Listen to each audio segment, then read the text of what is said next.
動でお風呂を沸かします。お風呂の線は来ましたか？自動でお風呂を沸かします。 Hello and welcome to another episode of No Such Thing as a Fish, a weekly podcast coming to you from the QI offices in Holborn. My name is Dan Schreiber. I am sitting here with Anna Toshinsky, Andrew Hunter-Murray, and James Harkin. And once again, we have gathered around the microphones with our 4 favorite facts from the last 7 days. And in no particular order, here we go. Starting with fact number 1, and that is Anna. My fact this week is that ancient Rome had a secret name. And no one knows what it was to this very day. To this very day. It's very cool. It is very cool. It also, when you're looking into it, it also seems like, did they? Was there definitely a secret name? What do you think they're all making it up? It seems like it might have been something that was written by historians a bit later. No, it was written at the time. There's a bunch of ancient sources that claim it from about the 1st century onwards. So it's Pliny and Plutarch are the first. Pliny. But they quote... Pliny. She's quoting Pliny.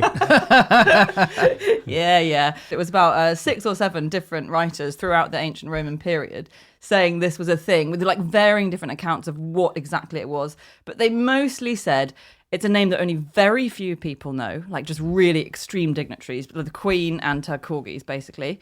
And then even though they know it, they're not allowed to say it, even in special ceremonies. A couple of the writers said sometimes in ceremonies they say the name, but no... There was... What do you reckon it was? There's a few ideas, right? There are some ideas which are bullshit. Amor. Amor is the main one, first mentioned in the 6th century. An anagram of Rome. Indeed. Well, It's Rome backwards. It's a palindrome. And they call the city of love, don't they? That is Paris, famously. Sirap, I call it. Yeah, there is that theory, which is from a scholar called John the Lydian in the 6th century, who said, just confidently, it was called Amor. That was the secret name. Okay. We don't seem to have evidence for that. And why? For protection, I think. So there's also a lot of stuff alongside it saying there was a secret goddess who protected Rome. And the reason you can't say the goddess's name is that then your enemies will know her name and then they can use her and they can call upon her and say, help me instead. She would defect, was the idea, right? She defects, yeah, and go with the enemy. That's quite a common thing, I think, with gods, right? It's like if you know their name, then you can tell them what to do, kind of thing. I think that happened in Egypt quite a lot. Like in the Book of the Dead, for instance, when you go to the underworld, you have to pass through these gates, but the only way you can pass through is if you name the gods, because you name them, and when you've got the name, they have to do whatever you tell them. Is that, I mean, I'm hearing Rumpelstiltskin big time here. Yeah. It's basically the same story, isn't it? Yeah. Yeah. Except he's going to, what is it? He's going to marry you? If you don't know his name, he'll marry you, which is it's a more immediate threat. Yeah. There's a lot of people who've come up with ideas about this. So the Roma Amor idea, there was an author called Dolores Prato, and she said that one reason for saying that this could be the case is a lot of early Romans used to read and write from right to left. So they were very good at knowing palindromes, basically. Wait, why did they read and write from right? As in early Romans, according to Dolores Prato. Maybe Arabic influences? I don't know. What? Is that likely? in the 5th I'm century? so sure, Andy. I've never heard that. I mean, Well, I'll tell you one thing they did do is they used to write like secret squares, right? Where you would write loads of 5-letter words, one after the other. And then the last one would be the reverse of the first one. Yeah. And then if you read them up and down or left and right or on the diagonals, they all said the same thing. Abracadabra is one of those words where you can write it in a triangle. Yeah, so it's maybe. like one of those. And that's very powerful. There's a famous thing called the Sator Square. Which goes Sator something, opera something, rotors. In fact, it sounds like Prato is a name that would fit in one of these mystical Yeah, squares. it does. Dolores Prato. Yeah, what is that? Prato must be an anagram that says gotcha, something like that. Obviously not that. So there was someone supposedly who was executed for saying the name. Yes, right? it was terrible punishment if you said it. Soranus, he was called. Stop it. Well, was he, James? He was called Soranus. Now, people who listen to the podcast might remember Soranus. There was a guy called Soranus of Ephesus who came up with the idea of a midwife putting their fingers up your bum to orient the head of a baby before you give birth. But it's not that Soranus, it's a different Soranus. And this Soranus is, according to Pliny, he was the first writer to provide a table of contents in a book ever. Before that, if you wanted to look something up, you just Right. had to read the whole thing. Yeah. But he invented the idea of putting a table of contents. And then he got into a barney with some other bloke, and then he went to court and he said the name of Rome and he got executed. Yeah, right. But the main thing is the contents thing.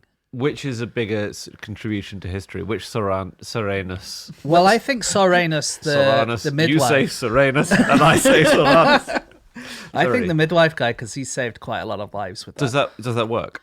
It does work, yeah, I yeah. didn't know that. If you got a breech baby, or not like a full breech one, but if you're just trying to move the head in the right place. Right. But if you don't have a table of contents, how can you even read a midwifery book to learn that in the first place? Well, in fairness, anus will be right near the start of the book. That's true.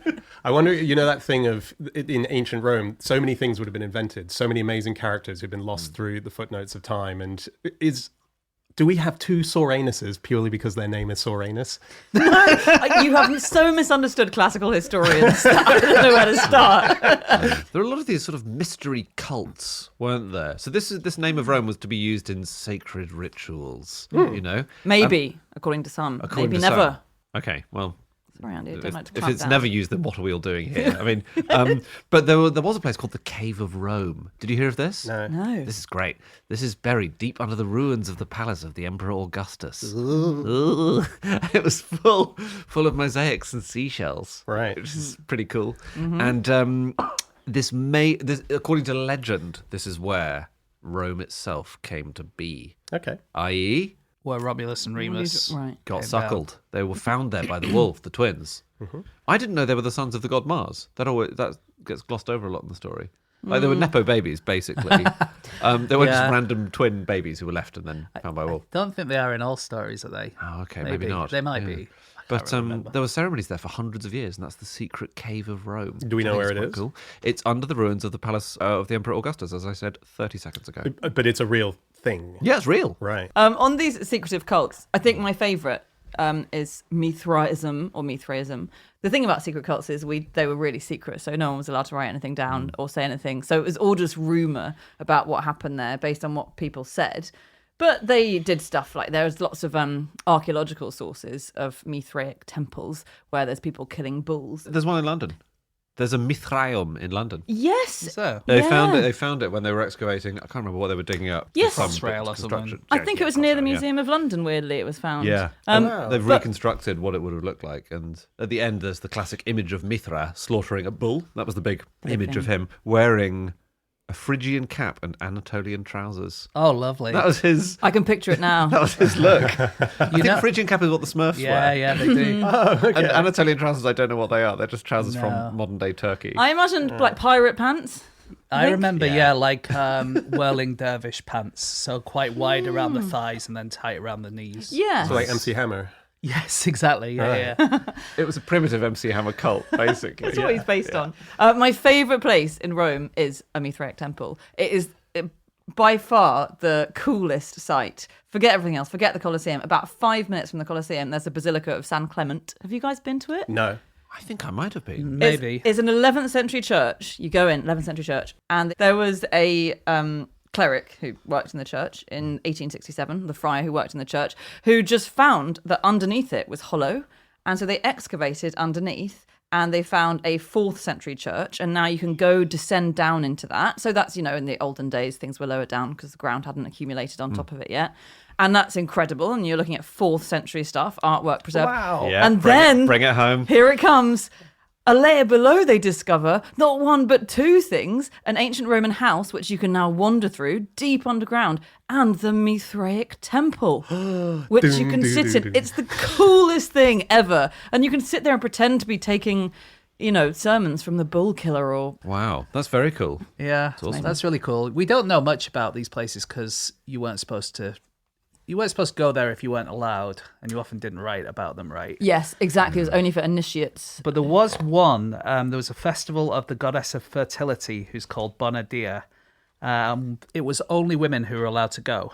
And since men were the people who write stuff down, we didn't really know anything about it. But there was a huge scandal because a guy called Publius Claudius Pulcher, or Pulcher, he disguised himself as a woman in 62 BC and went to the festival. And when people found out about it, oh my days. Pissed this off? was bad news. Pissed oh off. boy. I think that story is in one of Cicero's speeches. I think I've read the prosecution's speech from that trial. I think it exists. Wow. But the well, the interesting thing is that he was prosecuted for incest. What? Clodius was one of the sort of chief gang dudes in ancient Rome, and he had a very, very attractive sister. And that was a That's big... no excuse, Andy. Absolutely not, but it was a... Your Honour, but Your Honour. Just look at her, Your Honour. Yeah, and that was one of his big rivalries. But can I say, Yeah. for the listener, Yeah, sorry. even though he was done for incest, he hadn't had sex with his sister. Right. It was like a technical thing because there was a thing about if you had sex with a Vestal virgin, then that was counted as incest because they were kind of the children of the city kind of thing who looked after the city and all that kind of stuff. And this was like an extension of this because he defiled this cult of women. It counted technically as incest, even though none of them was related to Hang him. on, Is so this why true? do we know his He sister's also so had. hot? He also had in his speech. I'm pretty sure I remember Cicero says, "Look at the sister on him, though." You know, he was very much implying that he had also, I think, slept with his actual sister. Oh, really? That was a sort of low trick from Cicero. It wasn't. Is James what you said? Is that unbiased history, or is that the defense lawyer's speech that you read that you got those facts? I don't know. Like, I got it from Wikipedia, I'll be honest. No, I did read I read the Cicero thing. I don't think it's biased. I think this is stuff that actually happened. No, that's right. just he got in trouble for invading the woman's space, Yeah. as people shouldn't. But did he find out anything good? What were they doing? Were they all teaching how to insert tampons and stuff? They were all reading scary stories and kissing each other. Pillow fights. knew it. Hey, can I tell you very quickly, this is not ancient Rome, but it's ancient China. It's a pretty astonishing thing. I was just looking into general secrets that we still don't know much about. For a good 3,000 years, there was a secret women's language called Nushu, which is lady writing, basically. And it was for women who needed to pass on information to each other that they didn't want men to have any idea about. And they created an entire script. It's only in the 1980s that we even found out it existed. It lasted, for close to 3,000 years. It's only the 1980s you guys found out it existed. We had actually known. You've known about that. If you've ever watched ITV, the show Loose Women is actually broadcast in that language. And this language that women only speak is called New Shoes. Sex and the City is based on a lot of its writing. Yeah, isn't that amazing? For That is all these years, and amazing. it's coming back. The last writers of it died a couple of decades ago. Yeah. But they've worked it out and they're teaching it again, and so it's becoming Very a cool. language again. It's Very beautiful cool. to look at. It's actually, as someone pointed out, very sexy to look at. Uh-oh. If writing could be sexy, this is it. Yeah. Have you guys heard of boob slang? Oh, jeez. This is not related to New Shoe, by the way. This is a modern thing. This is New Zealand we're in now. Okay. And what's an environment where you get a lot of slang? Sailors. Not far off. It's an enclosed space. Workshop. Prisons. Prisons. Not far off. Just want to say to any sailors listening. Yeah, we know what you did, and you're very lucky that you haven't been banged up yet. No. What are they going to do, James? They're at sea. I could just hear right now. Set a course for London. Right now, ships are turning. I just need to stay. Yeah. I just need to stay in central Leicestershire, and I'll be fine. No boob. Grand Union Canal! No, boob slang is a New Zealand prison language, and it has 3,000 separate words. So obviously, let's get into it. What is boob? It's the name of the language. Yeah, well, boob slang is the language. Oh, So what is a Prisoners. boob? it's the name of a person. It's prison. Prison. Prison. We're in Boob the slang. boob. We're in boob. Okay. So what's a boob story? It's a story that Prison you tell story? when you're in prison. Yeah. Are they all? Hang on. Is this how they all work? What are boob handcuffs? If I said, has anyone eaten boob lunch today? What am I asking? I think boob story is how you ended up in the big house, basically. All right, what's a double yoker? Oh, a double yoker. Yeah. Ooh. Is it two black eyes? Is it a bit of great luck? It's just an idiot. Oh, he's a double yoker. I don't know why. I would think a double yoker would be brainier than the average. Is it like a single yoker. yokel, but then the doubly as yokely as a yokel? It might be. It doesn't have an L on it. Let's have one more. What's a good night kiss? Oh, No, it's one of those shower things that we don't think we should get into. Knockout punch. It's a- get your hands off my boobs. Dan's right. It's a knockout punch. Nice. So be very careful if you ask someone in prison to give you a goodnight kiss. Do you think you would? I don't know. I think it'd make you feel happy, wouldn't it? It would reassure you a bit. To the guards and Yeah, to the the guards guards have to on go- night number 1. Excuse me, my mummy always.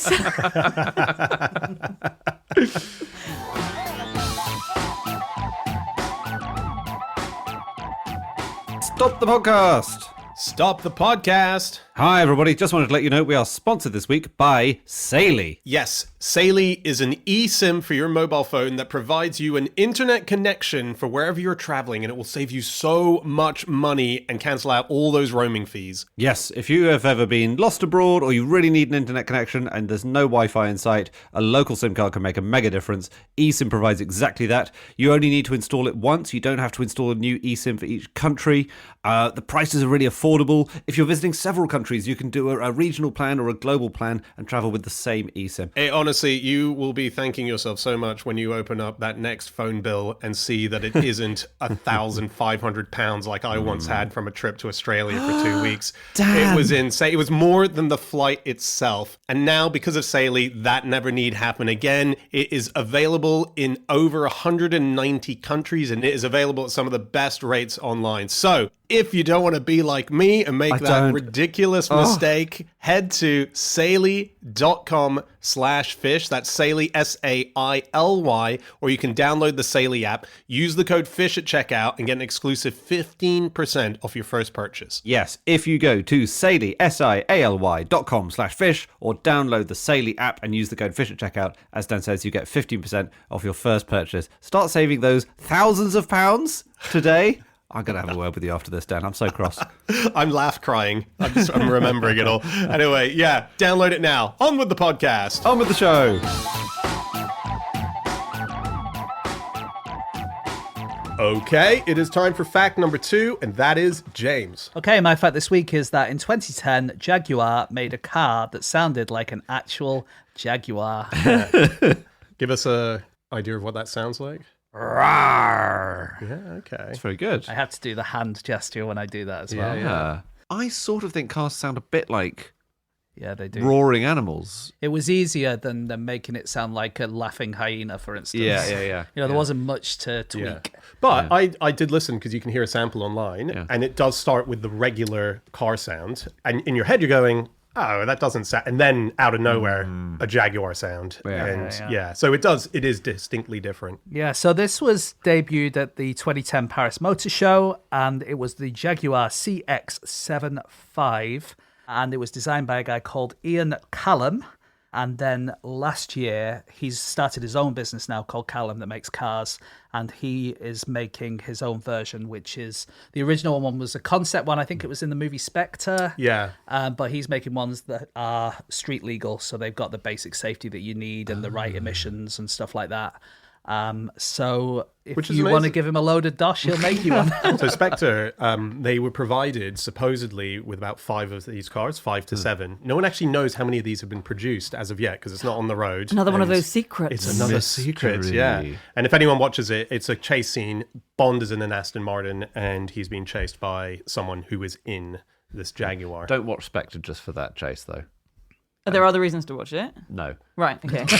Well, so if you're going to watch it, it should be just for that chase, it sounds like. Oh, yeah, that's a good point. Can I just say one more thing about Ian Callum? Oh, yeah. By the way, when he was 14 years old, he submitted a car design to Jaguar in the hope of getting a job.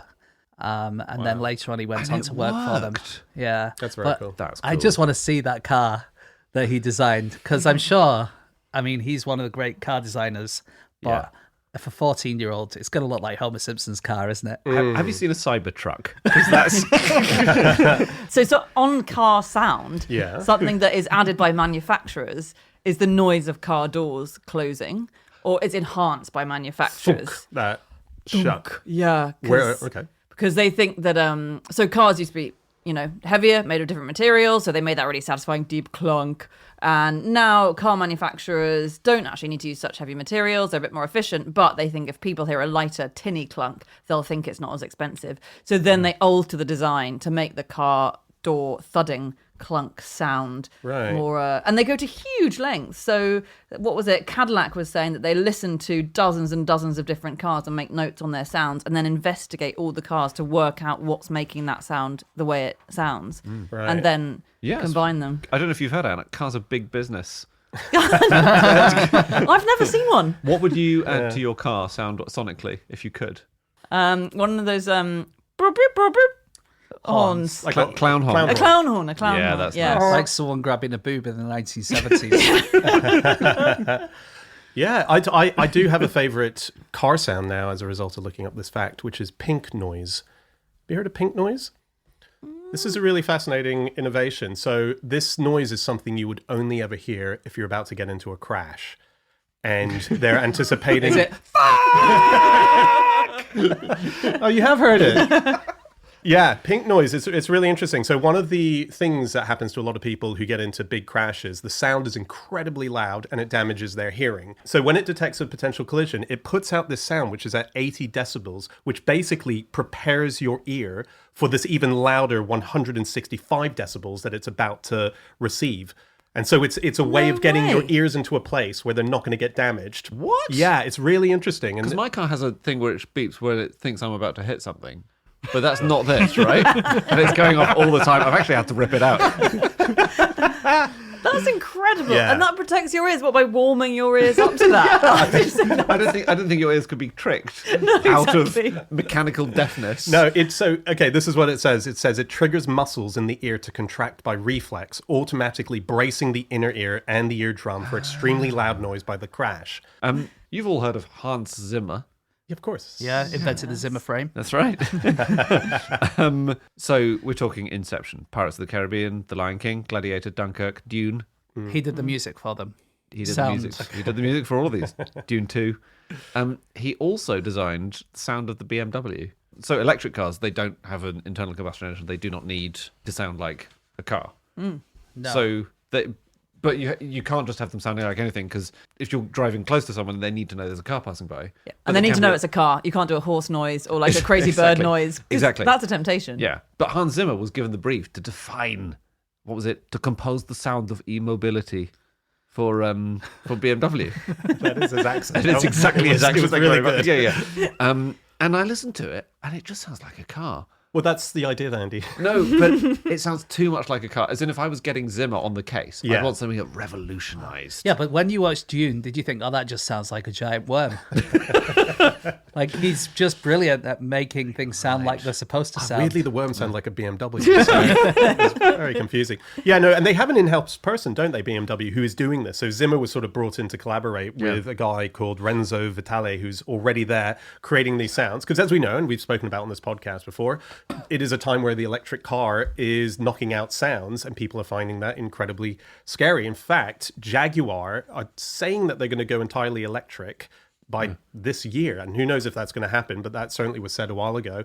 And so things like the British Library are starting to archive car sounds. So the Jaguar car sound, which is a notably famous car sound amongst car connoisseurs, is now part of the audio library in there, because my children might never know that sound. God, I can imagine the bore. If you see someone listening to that audio in the British Library of all the things you could be looking at, you're not talking to them, are you? Imagine you see an attractive person on the other side of the train and they've got their headphones in and you think, sidle over, hey, what are you listening to?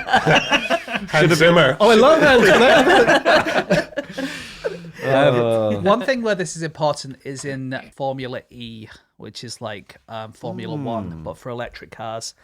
I read an article in the Washington Post that was talking about this, and they said that the cars were going round and they sounded like electric toothbrushes going round, which when you think about the Formula One, it's like, yeah. But then I read another article that said that the old F1 engines, they had a volume that would peak between 500 and 2,500 hertz, which is about the same frequency as a human scream.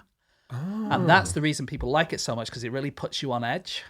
Right. Like this, you're watching the cars, but you're kind of on edge the whole time. You're really like excited about it because interesting. your brain is thinking, is someone screaming there or something? Yeah. The drivers, it's always their first time, and they're very, very scared. Oh, they got pink noise in there. But even petrol car noises are fake. This is what I find so weird. Even these days, Yeah. like the car Right. door thing, It's this thing, skeuomorphism. Maybe we mentioned this before. Is where you have a new technology, but you keep an element from the old technology for aesthetic reasons, like an app which has a picture of a bookshelf to trick you into thinking you're reading an ancient tome. It's just that's skeuomorphism.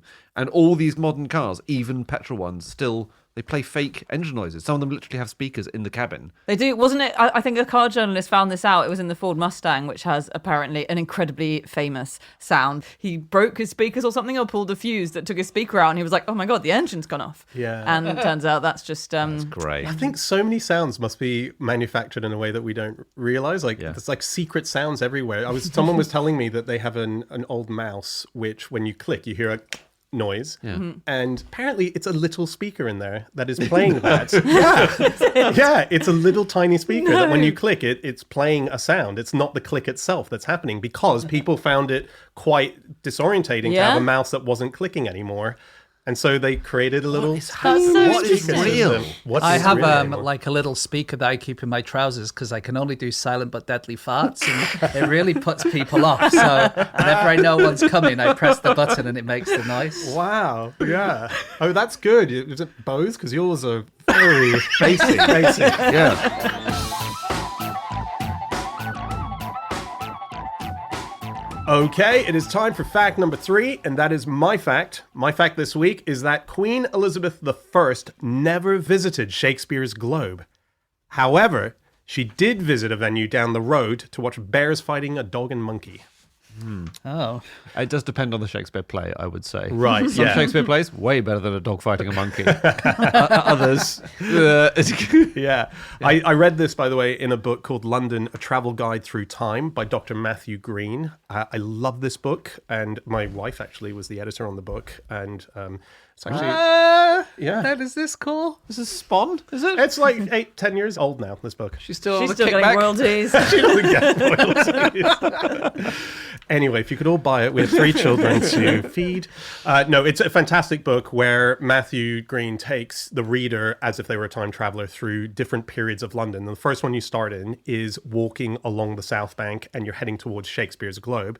But he makes the point that, surprisingly, Queen Elizabeth I never went to the Globe, but she did go to a venue that was very near to it to watch this extraordinary thing where bears would be brought into an arena, and they would have dogs that were let loose on them, and they would just fight until either it looked like the dogs have had way too much and were going to die, or that the bear looked a bit injured, because these bears were kind of like professional wrestlers. They were famous in their day. People knew their names. One's even named in a Shakespeare play itself. So this was a big deal. So yeah, it's a... Which is the famous one? Can you remember? Yeah, it's called Timon of Athens. I think he was called Sackerson, I believe. Oh. He was Sackerson. a real celebra bear. Yeah, there was Ned Whitting, there was Harry Hunks, there was Blind Bess, and then Sackerson, in The Merry Wives of Windsor. And Okay. yeah, Incidentally, the worst play, the worst of Shakespeare's plays, arguably maybe the worst of all plays ever written. It's really bad. The Merry so Wives did of they Windsor. throw Sackerson in just to sort of boost up its interest? Get some ratings. There's a theory that Shakespeare wrote it in 9 days. Like, it was a very, very rush job play. And he Right. had to quickly come up with something. And he just sort of said, well, I'll pull this out. I'll chuck a bear in there. People Yeah. will rock up. Yeah. And it was a fair fight. I think you said that it was bears fighting a dog and a monkey, but I think they would usually give them a few dogs. Yeah, bunch of to dogs. fight Sometimes against. the monkey. The monkey was usually on horseback. Like it was... So it has an advantage there, doesn't it? Yeah. Wait, who's fighting who? The monkey's on a horse. Who's the monkey on a horse fighting? No, I think The in dogs? that case, I think the monkey is just riding around on a horse as a bit of entertainment. Oh, wait, so the bears didn't fight the monkey? I think monkeys did fight bears. But I don't think you could incentivize a bear to repeatedly attack a horse, can you? Wait, who's the horse fighting?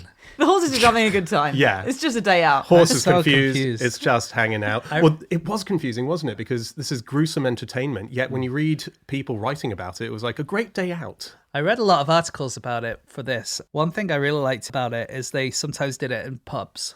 And they do seem to have had bear gardens, which is where they did the fighting. Yeah. Which is just Is like, that where we get beer garden? well, I think. But yeah, lots of places. I remember there's a troll. I think The Way We Live Now has the Bear Garden as the gentleman's club they go to. The name stayed on, and Bear Garden was anywhere the bears fought. Really, and there is wasn't a it? road called Bear Garden now on Yes. the South Bank. And Bear Lane, near the spots where this happened. It's one of those sports which makes you think, oh, people in the past were just I owe nothing to them. I don't care about their civilization. I don't think their values are at all interesting to me. What about You know? all this? Well, yeah, let's not get into the cultural relativism. Is it better to tear foxes to shreds? Who knows? Who are we to judge? Yeah, like you do every Like week. you I do. don't do that. I mean, Andy, I've seen you on the hunt. yeah, but it's so. Oh, it's really, really grim. But the Puritans didn't like it. They're I mean, boars, though, weren't they? Look, the Puritans carried out plenty of atrocious things in other spaces and times. Sorry, who were the boars fighting? The Puritans banned it. I think part of their objection was that it happened on Sundays, not that Yeah. it's a Yeah. bit grim. One of these arenas collapsed on the South Bank. Yeah. And the Puritans all said that this was because God was displeasured about what was going on. they would but say that. actually, they weren't that bothered about birds getting hurt. They just thought everyone was having too much fun. Yeah, that's the thing. It was encouraging odd ideas. Some of them cared about the animals, but majoritively the Puritans didn't. And one of the places that collapsed is where Queen Elizabeth went to the venue itself really? when it was rebuilt and had a French ambassador come and see a show. So it was a private showing. I asked Dr. Matthew Green about the Globe thing, and he said, to be fair, Queen Elizabeth didn't need to go to the Globe. Shakespeare came to her. So it's not as if she was against Shakespearean plays. But she did go to one of the bear garden places. Because the bears wouldn't go to her. Bears They're wouldn't above go it. to her. They were drunk in the pub. They're all Republicans. Yeah. And the other thing is that this whole point of trying to ban it on the Sundays, Queen Elizabeth herself actually overturned a parliamentary motion to have it banned on Sundays because she was like, no, this is great entertainment. The bears, we should say, as you sort of did, they weren't killed that often. It was just a lot of They dogs they liked got it. through. The bears actually had Did you quite a see good what they time. were wearing? Yeah. But the mastiffs, my God, they went through a lot. And there was actually the dogs? the dogs. There was a master of the King's Bears who was deployed from about the 1400s, I think, who was the person who was responsible for looking after the royal bears, basically looking after bear fights. And they were constantly having to restock mastiffs. So I think in Queen Elizabeth's time and King James's time, it was a guy called Alain, who was an actor, so who acted in plays and stuff. But also he had to be always going around the country, and he had the right to take people's dogs, I think, if he needed spare ones, or constantly negotiate. And if anyone was doing a bear fight around or a bear dog fight around the country, then he got a cut, which is pretty sweet. It is wild. And apparently bears were literally walked past you in the streets. You know, they weren't like in cages. They're just on like a leash, like a dog, Yeah. just sort of from the pub heading over to say, oh, well, watch out for the bear. It's just wild time. Step in aside, London. darling. Yeah. I'm with Andy that this is a bad thing. Yeah, Just to actually. Guys, throw my hat James and into I, it. James and I We're not putting you two against us two on Well, this one. look, I'm just saying, like, if anyone at home agrees with me and Andy, then, you know. thanks, James. Thank you for the support there, and I'm so glad that we're on the Oh, same it's very page. brave of you. Well done. Look, there was other stuff that was like peripheral to the bear baiting, which was actually quite fun. So I was reading an account by, I think, a foreigner who came to watch one of these, obviously, barbaric displays. But also, there were... Anna's on board now. Just feeling a bit cold now, Dan? thought I slipped that in. So there were dogs chasing horses around as one of the rounds. So this is in between the bear baiting. You know, you use the arena for other things. Dogs chasing horses. Men and women were brought out in boxes to fight, dance, and converse with each other for entertainment. There was another quite fun thing where a man threw some white bread among the crowd. The crowd all scrambled for it. And then over the middle of the arena, a giant rose was fixed and then set on fire by a rocket. Lots of apples and pears fell down from this rocket while all the people were scrambling for the bread and scared the shit out of them. That sounds like Heliogabalus, doesn't it? The Yes, it does. Roman emperor who used to do weird things like that, like drown people in rose petals and stuff. Yes. I think none of these people even drowned in the raining apples and pears and bread. They just got a nice bit of white bread. It's just quite weird to imagine that a crowd goes that mad for some crumbs of white bread. I might have said this before, but I was in a cricket crowd once where people were throwing out bits of saurine malt loaf, and everyone went absolutely mental for it. Oh, I don't blame you. I would too. That's nice. Elizabethan sort of hobbies in general? Yeah. Okay, yeah. Sort of that kind of thing. I got a bit distracted by things that Queen Elizabeth liked doing. All right. What did it- She liked going to parties, specifically large parties held for her around the country. Didn't was you the just thing. have to go to those? Do we know that Oh, you like... Far from. No, Right, no. So okay. you know this thing of royal progresses? No. It's where the monarch would go around the whole country. And it dates back to a time when there wasn't a proper court and a proper castle. You might have a bit of a fortress, but basically to subdue your territory and show you're still the boss man, you have to go around quite a lot. And the court is always on the move. And that still survived even when Queen Elizabeth was on the throne. You would progress to various different stately homes around the country, and they would go into a huge tiz because the queen or king was coming. And Is that the same thing as like certain stately homes still have laws that if the monarch goes there, then they have to give them a bed and like a new? I think it's exactly it? that, new toilet seats and all that. And there was one party which was hosted by the Earl of Leicester, who was Robert Dudley. Yep. Her fave. That's Well, not her fave. He was constantly proposing to her. That was her other hobby, was turning down the proposals Yeah. Of Dudley. Of Dudley. He threw this huge party, the Kenilworth Spectacle, in 1575. 19 days of partying. He built her own micro palace on his grounds, and then she complained, "I can't see the garden you've commissioned from my bedroom." So he had his gardeners build her a new version of the garden overnight under her window. Crazy. There was a water pageant with an 18-foot long mermaid. There was a moving island. There were fireworks. There was hunting. There were plays. He was the least popular man in England, we should say. Really? He was incredibly unpopular because his wife he'd married when he was a teenager had mysteriously died 2 years after Elizabeth became the queen. Right. And there was a lot of talk that maybe he was responsible. I guess back then as well, you don't know so many people.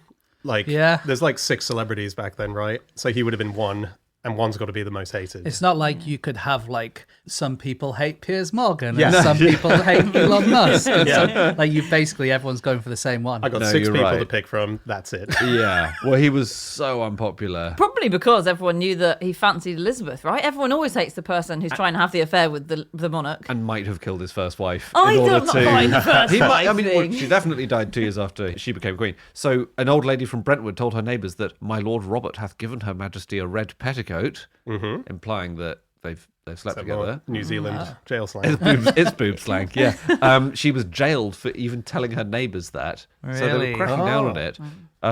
Yeah, so that was That's interesting. Was the Kenilworth thing display he put on? That was where they accidentally burned a town to the ground, right? weird. That can only have not helped his popularity. I don't know that. It was 1572. It was one of the things that he put on for Elizabeth, and he staged this huge mock battle for her. And they had these amazing fireworks, and then they had cannons that they just fired randomly into the air, and they all landed on the adjacent town and burned down a bunch of houses and killed at least one person. That's the most upper class English sentence ever. Is that the town I accidentally burned down?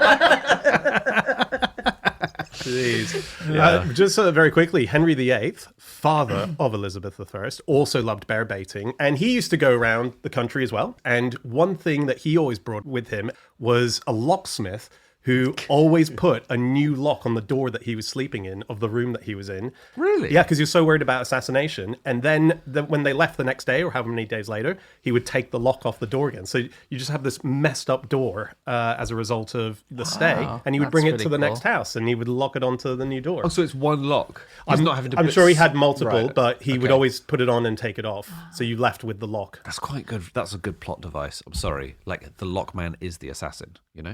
But he's going to be the first person everyone suspects when suddenly the lock has been opened. Yeah, that's a good point. Who could have done this? It feels like someone who's got something to hide, doesn't it? If they rock up at your sleepover and they say, I've brought my own lock, don't mind me. It's like, what are you doing in there? What are you doing in there that you're so paranoid about? Is the lock going on the sleeping bag here? Wait, why would it? What? Sorry, you just said someone turns up at your sleepover and they've brought their own lock. Yeah, because at a sleepover, everyone gets their own room. We're all going to go to bed in our separate rooms now. Oh, we're all going to a different wing. Yeah. For the scary stories. Yes, perfect. Yeah.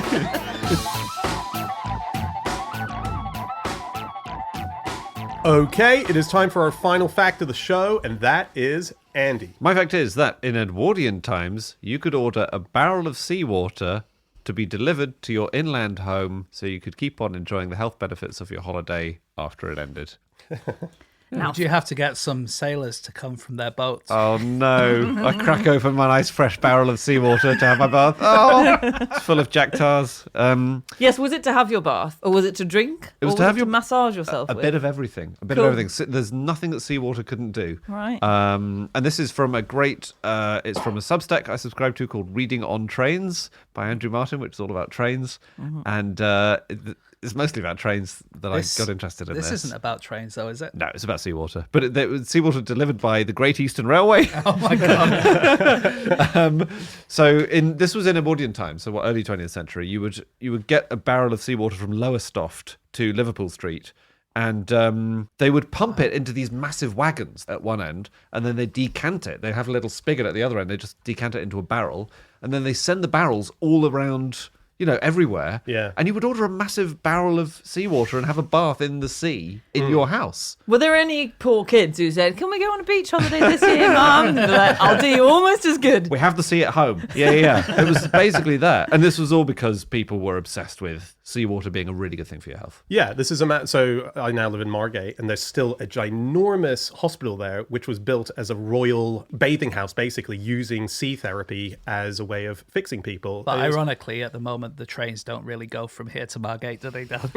yes. That's why you were half an hour late this afternoon. It's all right, because once you get there, the sea's full of poo anyway, so it's fine. I know, this is the problem with sea these days. But this is a big deal that kind of actually weirdly transformed the way that we visit beaches now, because it was like a paupers thing and it was never part of holidays. And then suddenly when this hydrotherapy thing came in, suddenly everyone was going back to the beach. And that's And kind that, of and that created... actually started much earlier, didn't it? Like 1750s, yeah, like I think. 1700s, yeah, exactly. It's one doctor. It was a guy called Richard Russell, Yeah. and he's basically responsible for Brighton existing. He thought that seawater was great for you and much better than like getting the water from Bath or from an inland spa or Buxton or something. And he got a big old house in Brighton, the biggest house at the time, because Brighton wasn't really a thing. And he got a load of people there and he cured them, supposedly. Of anything as well. It was the usual cures in the olden days. You could cure scurvy or jaundice or TB. A lot of TB cured by just and drinking or bathing in. I think Richard Russell advised his patients to drink seawater, and he said that a pint of it was sufficient to give 3 or 4 sharp stools, which I think he meant as a good thing. No, you don't want it sharp, do you? It seems not today, but maybe it was sought after in those days. Do you dilute it with milk or honey? Yeah. Either way. I mean, Yeah. I did read that he variously included a few extra things, like he'd sprinkle in some... I read crab's eyes, which I can't believe was a cost-effective thing, because seawater is quite cheap to get. Crab's eyes feels like quite labour-intensive. Yeah, it feels like they've got a little bit of grit in the bottom of the seawater. So, no, that's crab's eyes. Is it because basically medicine wasn't very good at the time and seawater is at least relatively benign? Is that it? No, who Is knows? it fresh air? They just didn't know about evidence-based No. medicine, did they? Oh, but I imagine People the fresh air. I think people just sometimes get better, Yeah. from some things. Sometimes people will say, oh, you've got, tuberculosis, and actually you've got a terrible, awful cough. Right. And eventually it gets a bit better, and you're like, oh, I'm cured of my TB. But Yeah, they didn't do an actual test to see if you had TB. Right, I see that. Yeah. This guy, anyway, he sold his house to George III, and then George III invited the Prince of Wales to visit him, the big Prince Regent, and it was originally called Bright Helmston, and they decided to change its name to Brighton because the royals had started going there. So it literally was him that started Brighton. Brighton wasn't a thing before. Bright Helmstone is such a cool name. When I look at it, I bet the locals pronounced it Brighton anyway.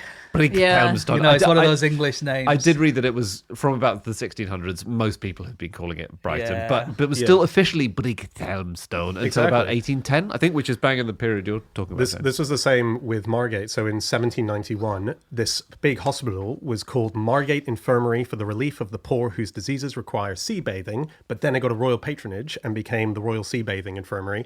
And if you go down to Margate these days, most of the houses have very randomly just a little porch on the first floor. And the idea was you would push out your elderly relative onto the balcony of your house and you just leave them outside, and then you'd come and get them after hours and hours just to see how it affected their... So you see them all over these random balconies on all That's the cool. houses there. Fresh air is good for you, right? And cold water is good for you, right? A lot of things about going to the beach are very good to you. Right? You get away from the stresses of daily life, the pollution of London. Being dunked in cold water is definitely good for your health. It sort of triggers all sorts of adrenaline responses. It depends. If I you've don't got think there's- pneumonia, it's not really that for you. Okay. I don't think there's a huge... I mean, I'm a huge fan, as you know, big cold water bather, but I don't think there's a huge amount of scientific studies that have been done that definitively prove Okay. There are a that, few actually. things, like, because you have this weird sort of reflex, don't you? Like a diving reflex. Yeah. So I think it's something to do with your vagus nerve. Something. Yeah. Yeah, and It's that was the idea obviously- at the time, yeah. that it shocks you out of something. So this is why women were dipped, right? Yeah. And Yeah. dippers were celebrities. and they'd be. Again, there were fewer famous people at the time. This is a Robert Dudley problem. It was Robert basically. Dudley and the Dippers. Dudley and the Dippers is a great 1960s band. Yeah. And the Dippers were great. So they were men and women. And if you were a male bather who'd gone to Brighton, and often you'd be someone who couldn't swim, because most people couldn't, then you'd need a dipper. And as a man, you'd have a male dipper. As a woman, you'd have a female dipper. And these were beefy, muscly people. I think one of the most famous ones was Martha Gunn in Brighton, who did it from 1750 to the early 1800s. And the idea was that you have your client. Wow, she would have been quite old by the time. Yeah, she did it from, 20 to 80 or whatever. She lived until she was 90. And she just was constantly dunking. Just standing in the water all the time. Yeah. Rain or shine. Yeah. She must have had very wrinkly toes. Oh. She's 90-year-old to start off with. And then she's in the water all day. You wouldn't be able to tell where it was natural wrinkle versus ocean wrinkle. Yeah. But you did a lot more than just dunk, of course. You tailored your treatment to your client. So if Dan came to me and was like, I want to be dunked, I'd say, why? What's wrong with you? I'd work out how long you want to be dunked for, how many times, how deep, which bit of seawater, whether you want a massage with it. We all know he wants to be dunked in Loch Ness until he's found the monster. It's not seawater, though. It's going to do nothing. There's a cool invention that came off the back of people wanting to bring the sea to them. As Andy was mentioning. You could use normal water as well for this, but there was an item that was invented in the 1890s called the rocking bathtub. And what it was is it's a bathtub which is shaped in a sort of like crescent moon sort of shape. So as if like a rocking chair. And you would sit inside, you would put 3 barrels of water inside with you, and then you would start rocking back and forth. You'd empty the water out of the barrals? No, into your bath. Right. So you pour the water. Sorry, on the barrels. you don't hug the barrels. Yeah, it's not Donkey Kong. So the idea was to create the ocean, to the lovely. waves, to make it feel as if you were in the ocean. So not only do you have your salt water with you, you have the vibe of an ocean. I quite like doing that. I think that's good to do in the bath anyway. Oh, it's just sort my of. bath is not a rocker. Oh my God. Whose mum has to come in and clear up the bathroom afterwards? Well, it So- supposedly didn't leak, but it did. But supposedly it didn't, but it absolutely did. I just Andy's bathroom after every time he has a bath, water all over the floor, isn't there? It's pretty bad. A lot of rubber ducks, a lot of accurate models of World War II battleships strewn about the place. Do you know it's still so, Andy? I know that sometimes you read these things and you think you want to have that in your own home. Yeah. That's often how you are. You can get seawater delivered to your house still to this day. Yeah, I found a place. If you want the details, I'll forward them on. You can get 20 liters sent to your house for £19, and it's seawater that's sourced off the Dorset coastline from a deep water supply.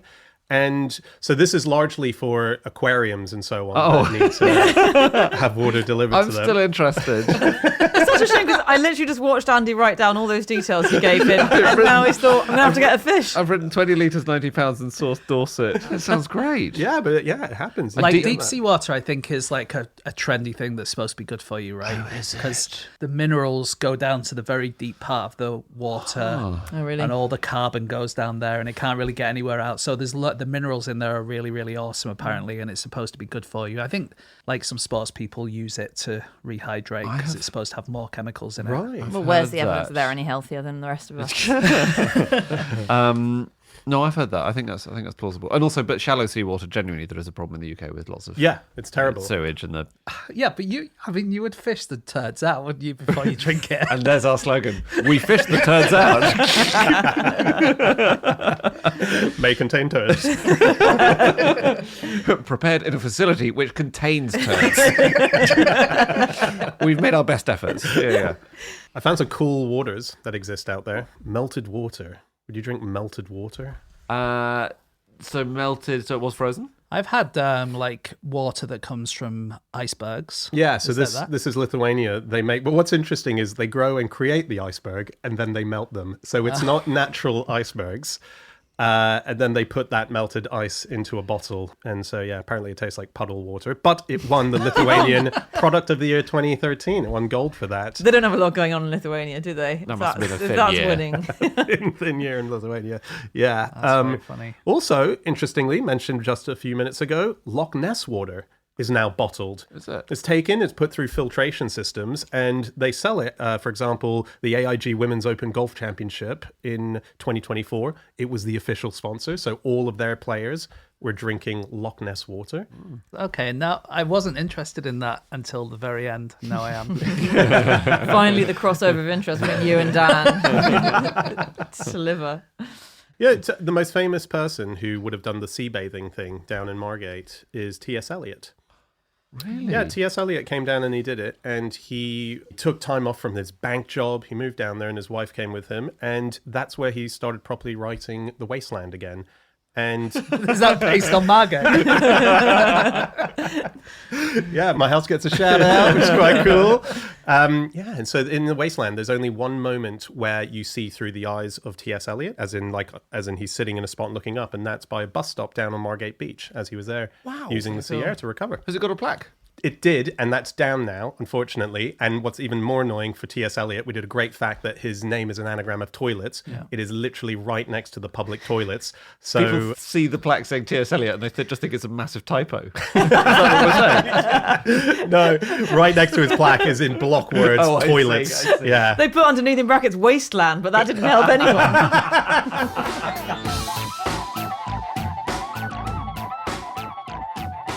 Okay, that's it. That is all of our facts. Thank you so much for listening. If you'd like to get in contact with any of us about the things that we've said over the course of this podcast, we can all be found on our social media accounts. I'm on Instagram under the name Schreiberland. Andy? I'm on Blue Sky at Andrew Hunter M. James? I'm on LinkedIn under my real name. Nice. What's your real name? And Anna?